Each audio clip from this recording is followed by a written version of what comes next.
Doctor Baba Saheb Ambedkar ಅವರ 133ನೇ ಜಯಂತ್ಯೋತ್ಸವ ನಿಮಿತ್ತ ಈ ನಾಡಿನ ಸಮಸ್ತ ಬಾಂಧವರಿಗೆ ಶುಭಾಶಯಗಳನ್ನು ಕೋರುತ್ತಾ ಇವತ್ತು ಡಾಕ್ಟರ್ ಬಾಬಾ ಸಾಹೇಬ್ ಅಂಬೇಡ್ಕರ್ ಅವರ 133ನೇ ಜನ್ಮದಿನವನ್ನು ಇಡೀ ವಿಶ್ವದಲ್ಲಿ ಸಂಭ್ರಮ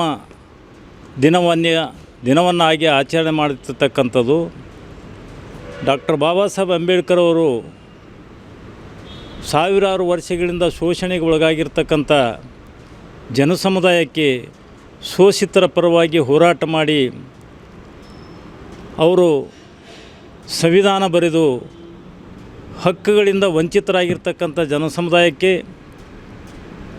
ಅವರ ಹಕ್ಕುಗಳನ್ನು ಒದಗಿಸಿ ಇವತ್ತು ಸಮಾಜದಲ್ಲಿ ದೇಶದಲ್ಲಿ ಒಂದು ಒಳ್ಳೆಯ ಬದುಕನ್ನು ಬದುಕಲಿಕ್ಕೆ ಅವಕಾಶ ಮಾಡಿಕೊಟ್ಟಿರ್ತಕ್ಕಂಥ ಡಾಕ್ಟರ್ ಬಾಬಾ ಸಾಹೇಬ್ ಅಂಬೇಡ್ಕರ್ ಅವರಿಗೆ ಇವತ್ತು ಸ್ಮರಣೆ ಮಾಡ್ತಕ್ಕಂಥ ದಿನ 14ನೇ ಏಪ್ರಿಲ್.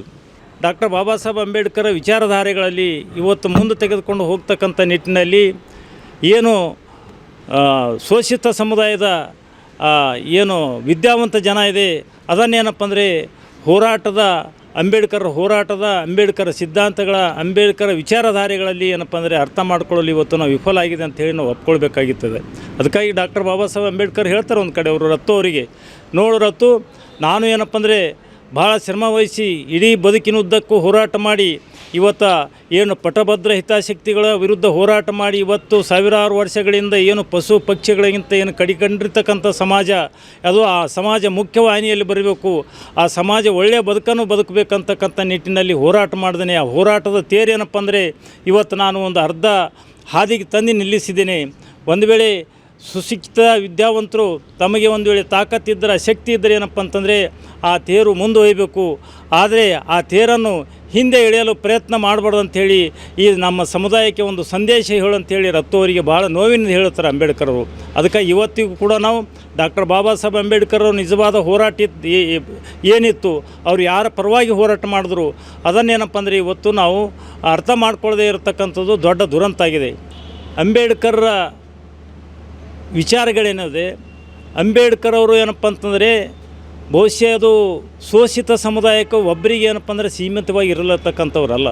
ಅವರು ಇಡೀ ಏನಪ್ಪ ಅಂದರೆ ಇಡೀ ಸಮುದಾಯಕ್ಕೆ, ಇಡೀ ಎಲ್ಲ ಮಾನವ ಜನಾಂಗಕ್ಕೆ ಏನಪ್ಪ ಅಂದರೆ ಇವತ್ತು ಸಂವಿಧಾನ ಬರೆದು ಕೊಟ್ಟಿರ್ತಕ್ಕಂಥದ್ದು ಬರೀ ಅಸ್ಪೃಶ್ಯರಿಗಲ್ಲ.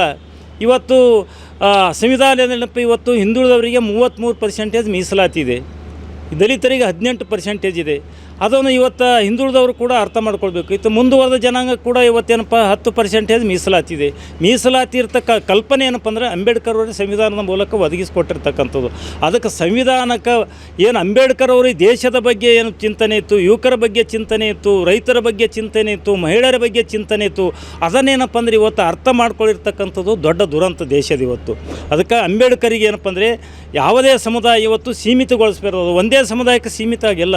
ಇವತ್ತು ಅಂಬೇಡ್ಕರ್ ಒಂದೇ ಸಮುದಾಯಕ್ಕೆ ಸೀಮಿತ ಅಲ್ಲ, ಬಸವಣ್ಣವರು ಒಂದೇ ಸಮುದಾಯಕ್ಕೆ ಸೀಮಿತ ಅಲ್ಲ, ಬುದ್ಧವರು ಒಂದೇ ಸಮುದಾಯಕ್ಕೆ ಸೀಮಿತ ಅಲ್ಲ. ಇವರು ಇಡೀ ಮಾನವ ಜನಾಂಗದ ಏನಪ್ಪ ಅಂದರೆ ಒಂದು ಮಾನವ ಜನಾಂಗಕ್ಕೆ ನಮ್ಮ ಬೆಳಕು ನೀಡಿರ್ತಕ್ಕಂಥವ್ರು. ಅದಕ್ಕಾಗಿ ಅಂಬೇಡ್ಕರ್ ಅವರು ಏನಪ್ಪ ಅಂದರೆ ಇಡೀ ಭಾರತ ದೇಶದ ಪ್ರಬುದ್ಧತೆಯನ್ನು ನೋಡ್ತಾರೆ ಅಂಬೇಡ್ಕರ್ ಅವರು. ಬರೀ ದಲಿತ ಅಸ್ಪೃಶ್ಯರ ಪ್ರಬುದ್ಧತೆ ನೋಡೋಲ್ಲ, ದೇಶದ ಪ್ರಬುದ್ಧತೆ ನೋಡ್ತಾರೆ. ಅಪ್ಪಟ ದೇಶಭಕ್ತ ಆಗಿರ್ತಾರೆ ಅಂಬೇಡ್ಕರ್. ಅದನ್ನೇನಪ್ಪ ಅಂದರೆ ಇವತ್ತು ಮನುವಾದಿಗಳು ಇವತ್ತು ಅಂಬೇಡ್ಕರ್ ವಿಚಾರಗಳು, ಅಂಬೇಡ್ಕರ್ ವ್ಯಕ್ತಿತ್ವನ ಏನಪ್ಪ ಅಂದರೆ ತಿಳ್ಕೊಳಕ್ಕೆ ವಿಫಲ ಆಗಿರ್ತಕ್ಕಂಥದ್ದು ಏನಪ್ಪ ಅಂದರೆ ಇವತ್ತು ಅಂಬೇಡ್ಕರ್ ಅನ್ವಯಗಳಿರ್ತಕ್ಕಂಥವ್ರು ನಾವೆಲ್ಲರಿಗೇನಪ್ಪ ಅಂದ್ರೆ ಮನವರಿಕೆ ಮಾಡಿಕೊಡ್ಬೇಕಾಗ್ಯದ. ಅಂಬೇಡ್ಕರ್ ಒಂದೇ ಸಮುದಾಯಕ್ಕೆ ಸೀಮಿತ ಅಲ್ಲ, ಒಂದೇ ಸಮುದಾಯಕ್ಕೆ ಅವ್ರಿಗೆ ಕಟ್ಟು ಬಿಡೋದಲ್ಲ, ಎಲ್ಲರಿಗೇನಪ್ಪ ಅಂದರೆ ಎಲ್ಲರಿಗೋಸ್ಕರ ಅಂಬೇಡ್ಕರ್ ಅವರ ಪ್ರತಿ ನಾಗರಿಕ ಪರವಾಗಿ ಏನಪ್ಪ ಅಂದರೆ ಅಂಬೇಡ್ಕರ್ ಹೋರಾಟ ಮಾಡ್ಯಾರ ಅಂತಕ್ಕಂಥದ್ದು ಎಲ್ಲರಿಗೆ ನಾವು ಜಾಗೃತಿ ಮೂಡಿಸ್ಬೇಕಾಗಿದೆ.